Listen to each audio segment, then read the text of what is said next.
Alors aujourd'hui on va dessiner Belle de La Belle et la Bête dans sa superbe robe de bal. Alors voilà ce qu'il va me falloir. Mon papier craft, mon petit colorase rose, mes broches pennes, ça c'est une gomme mie-de-pince qui est au milieu, et mes Copics. Voilà, allez c'est parti, on y va.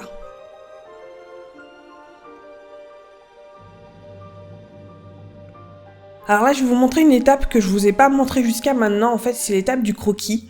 Faut savoir que quand j'ai commencé à dessiner ce dessin-là, je savais que je voulais dessiner Belle, mais je savais pas du tout dans quelle position, dans quelle pose j'allais lui faire.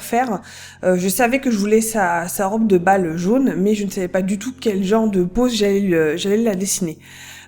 Et donc du coup je suis partie donc avec ce premier dessin qui finalement ne m'a pas vraiment plu puisque la pose était assez statique et elle voulait pas dire grand chose, je dirais, à part voilà, je suis belle et je suis dans une robe jaune.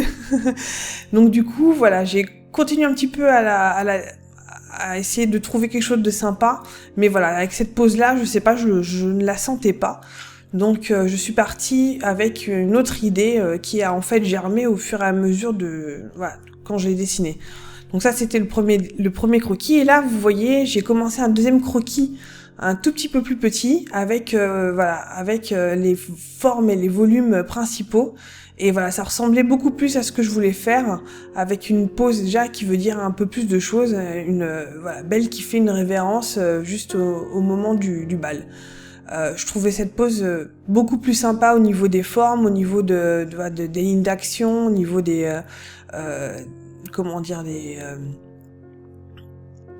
des formes quoi. C'est un petit peu bizarre de faire le voice-over comme ça, j'ai pas forcément l'habitude, donc ça va aller mieux au fur et à mesure. Bref, en tout cas voilà, j'ai décidé de partir avec ce dessin-là.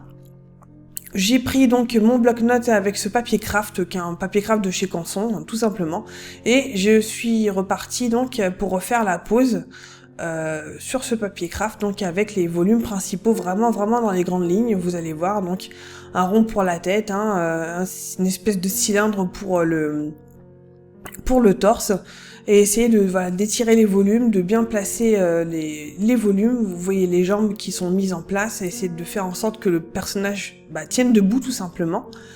Donc là il y avait une espèce comment ils appellent ça déjà, d'espace entre le corps, entre le torse et le bras, qui est important. Voilà, ce sont des espaces, je dirais pas forcément perdus, mais des espaces qui sont importants justement quand on dessine des personnages quoi, voilà.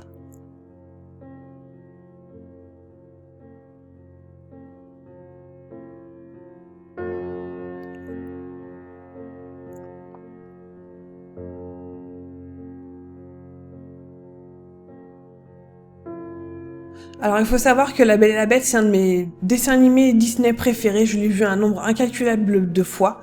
Et voilà, ça reste toujours vraiment un de mes préférés, et un de ceux qui m'ont vraiment donné envie de faire le métier que je fais, et qui m'ont donné envie de dessiner tout simplement. Voilà, donc ça a vraiment une importance vraiment capitale, on va dire, pour moi. Là vous voyez, donc je suis partie au début d'un dessin qui était assez simple, assez simplifié, et là j'essaie d'apporter quelques détails, de savoir un petit peu où est-ce que je vais mettre mes lignes principales. Donc toujours au colorase rose, puisque j'aime bien cette couleur, je trouvais qu'elle portait bien. Donc voilà, j'essaie de définir, de détailler au maximum le dessin.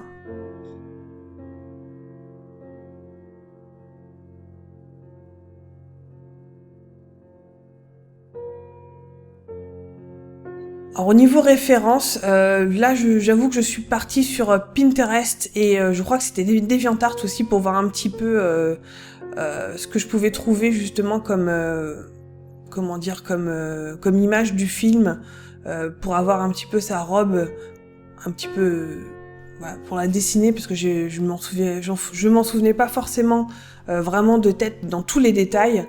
Et donc voilà, je voulais avoir quand même quelque chose d'à peu près sympa, surtout les espèces de froufrous qu'il y a sur sa robe, sur sa traîne, voilà, comme ceux que je suis en train de dessiner là maintenant.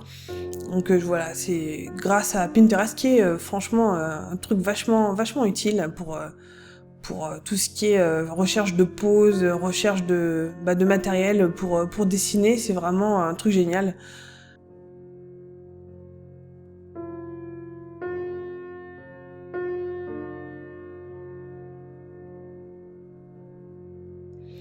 Ensuite, on passe à l'étape de l'ancrage, donc toujours avec mon Kuretake qui est en train de finir sa vie. Là, j'ai vu que c'était pas vraiment facile de l'utiliser, d'autant que justement avec le tournage, ma caméra était un petit peu trop près, fallait pas non plus que je me mette juste en dessous, donc c'était pas évident à ancrer, je dois vous avouer. J'essaierai de trouver peut-être une autre façon d'installer la caméra et le trépied, parce que là j'étais pas assez proche de ma feuille pour être assez à l'aise. Il y a des fois où j'ai un petit peu loupé mes traits, mais bon, ça c'est un petit peu ça arrive, hein. On n'est pas parfait à chaque fois. Moi, ce que j'aime avec justement ce brush pen, c'est que comme vous pouvez voir, vous pouvez appuyer au fur et à mesure et vous avez l'épaisseur qui se crée. C'est pas uniquement un fine liner, si vous voulez, c'est un brush pen, hein, donc vous avez une pointe sur laquelle vous pouvez appuyer un petit peu et lui donner un petit peu de caractère. Et ça, c'est vraiment, vraiment super sympa. J'adore ce brush pen à tel point que je m'en suis déjà acheté 3. Hein, donc voilà.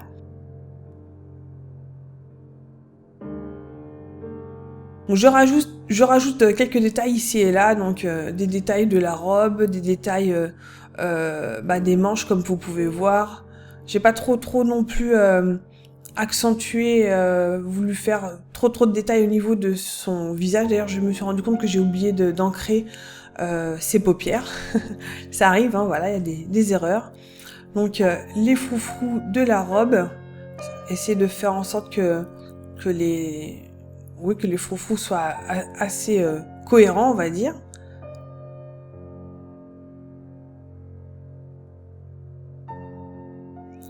Alors voilà, les talons, faut savoir que c'est pas du tout mon kiff, les talons, et j'ai du mal encore à les dessiner. Donc voilà, on essaie de trouver des challenges encore, trouver des trucs qu'on sait pas forcément faire ou pas très bien et essayer de s'améliorer.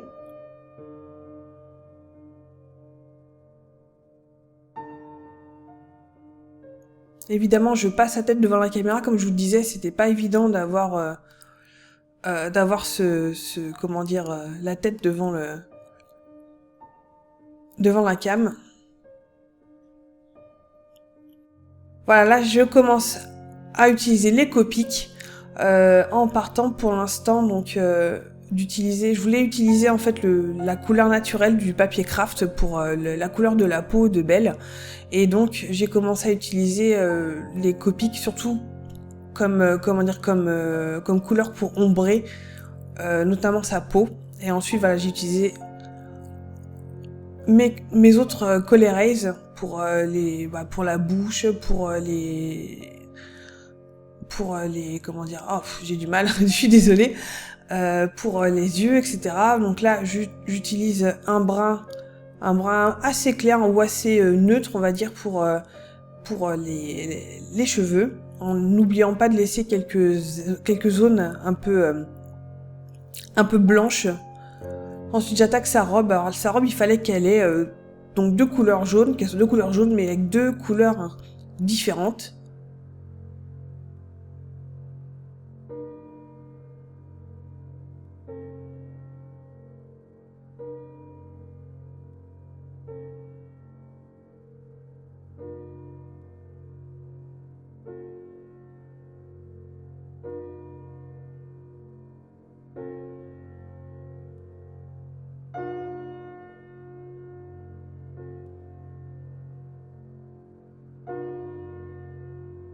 Voilà, comme vous pouvez voir, en fait, son bustier et la traîne de sa robe sont pas du tout de la même couleur. Donc ça, ce sont les aplats de couleurs principales, on va dire, de base. Et ensuite, on va aller chercher les ombres avec la même couleur qui va passer par-dessus et qui va justement un petit peu ombrer la couleur que j'ai déjà mise. Donc là, voilà, on passe un petit peu en dessous, on crée les ombres qui sont à l'intérieur des plis et qui passent sous les bras et tout.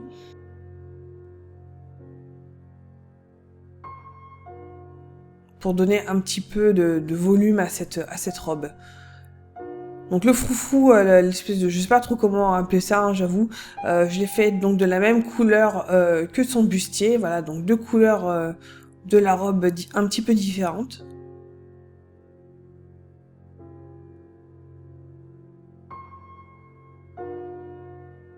On accentue les ombres, comme vous pouvez voir. Donc un petit peu en dessous, les ombres qui passent... J'ai un petit peu avancé, puisque ma caméra est morte, n'est-ce pas?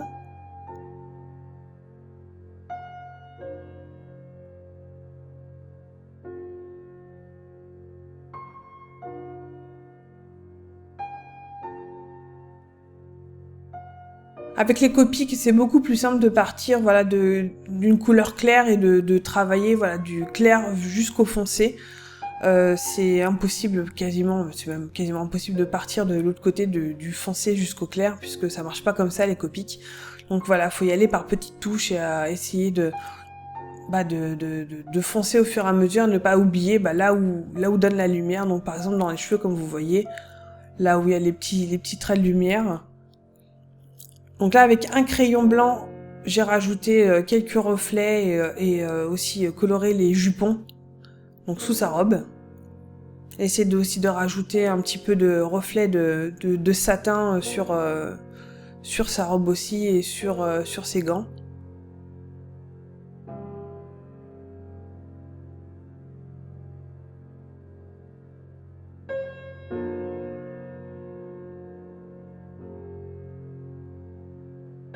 Ça c'est plutôt chouette ce crayon, je sais plus du tout ce que c'est, mais en tout cas il marque bien sur le craft et sur le Copic. Il y en a certains qui fonctionnent pas forcément à ce niveau-là. Je vais rajouter un petit peu de rose aux joues et voilà, toujours un petit peu les détails du visage et des cheveux. Et là ensuite c'est la dernière étape, c'est le blanc en fait. C'est un crayon, enfin c'est un stylo pardon de Sakura, un gel liner, donc avec lequel je vais faire le contour du personnage et je vais rajouter aussi quelques points de lumière au niveau des yeux, au niveau de la bouche, au niveau de la robe aussi, comme vous allez pouvoir voir. Et voilà, ça c'est la dernière étape. Je vous laisse finir de regarder cette vidéo et je vous souhaite une bonne journée et je vous dis à la prochaine. Ciao.